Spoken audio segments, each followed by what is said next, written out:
et aastal 2019 Euroopa muutub selles osas, et vanamoodi ehitada enam ei saa. Ehk siis kõik uued hooned avalikus sektoris peavad olema ligi nullenergiahooned. See on vastu võetud direktiiv, Eesti on ka sellele alla kirjutanud. Mis täna toimub on see, et 4 aastat aega neid samme ei ole peaaegu veel astutud. Seda teemat oleks võimalik ka Euroopasse müüa. Ehk siis Eesti nii väike riik, me paneme need 50 ettevõtted sellel teemal kokku ja me saame seda ka Euroopasse müüa. Aga kahjuks me ei ole seda veel väga reaalseid samme ei ole teinud. Kuidas iseloomustada Kagu-Eesti või Lõuna-Eesti majanduselu hetkeseisu aastal 2015? Ma arvan, et väga hea on, et siia on tulnud suured ettevõtted, mis on loodud ka viimastel aastatel ja see pakub väga paljudele tööd ja see elavdab ka seda meie piirkonda. Aga tulevik on ilmselt ikkagi selles, et suured ettevõtted väga enam siia kanti ei tule, sest meil ei ole lihtsalt tööjõudu, meil ei ole spetsialiste nii palju kui vaja, ehk siis me peame hakkama saama mingisuguse teise ettevõtlusvormiga. Ja ma arvan, et üks lahendusi on see, et järjest enam peame tegelema selliste niši toodetega ja niši ettevõtlusega. Ehk siis, kus me saame ära kasutada just Lõuna-Eesti loodust ja omavahelist koostööd. Ehk siis, kus senimaani on väga palju iga ettevõtja rabelenud omaette, siis minu arust võtmeküsimus on see, et kas me saame teha palju rohkem koostööd, et seda piirkonda ühiselt turundada ja ühiselt müüa. Ja selle tõttu just me peame leidma sellised valdkonnad, mis on Lõuna-Eestile omased, ehk siis peamiselt loodus.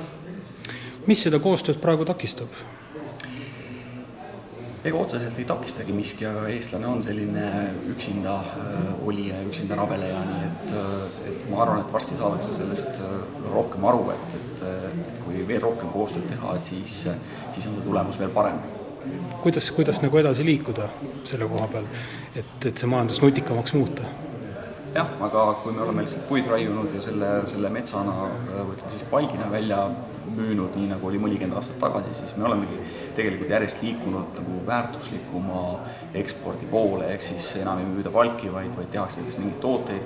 Nüüd on nagu järgmine samm vaja teha, et me ei tee enam mingid tavatooteid, vaid teeme väga kõrge väärtusega tooteid ja müüme kalli hinnaga. Selles mõttes on väga hea näide ka selle puidu- ja mööblikompetensikeskuse loomine, tsentri loomine Väimelasse, et kui see paneb ettevõtjad omavahel koostööle, just mille lõpptulemus on see, et müüa puiduga seonduvad kõrge hinnaga mujale maailma, siis see on Eesti ja tegelikult kõige rohkem just Lõuna-Eesti jaoks väga suur väärtus. Millise pilguga tulevikku vaadata? Ma arvan, et inimesed peavad väga palju ümber õppima, ehk siis see, mida õpiti mõnikümmend aastat tagasi, omandati mingi amet, see varsti enam ei toida. Ehk siis maailm muutub nii kiiresti ja ühtepidi on nagu IT teinud väga suure pöörde maailmas, teistpidi varsti hakkavad ruulima robotid, tehisintellekt, need teevad lihtsalt tööd ära, ei ole meil enam vaja nii palju raamatupidajaid ega müüjaid ega autojuhte, vaid inimesed peaksid leidma mingi uue ala. Ja see on väljakutse nii ettevõtjatele kui ka nendele tänastele lihttöö tegijatele.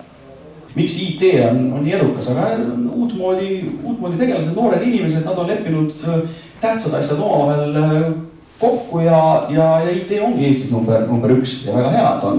Et ärgem olgem ainult oma põllumaas kinni, et see tähendab ikkagi koostööd terve Lõuna-Eesti piires.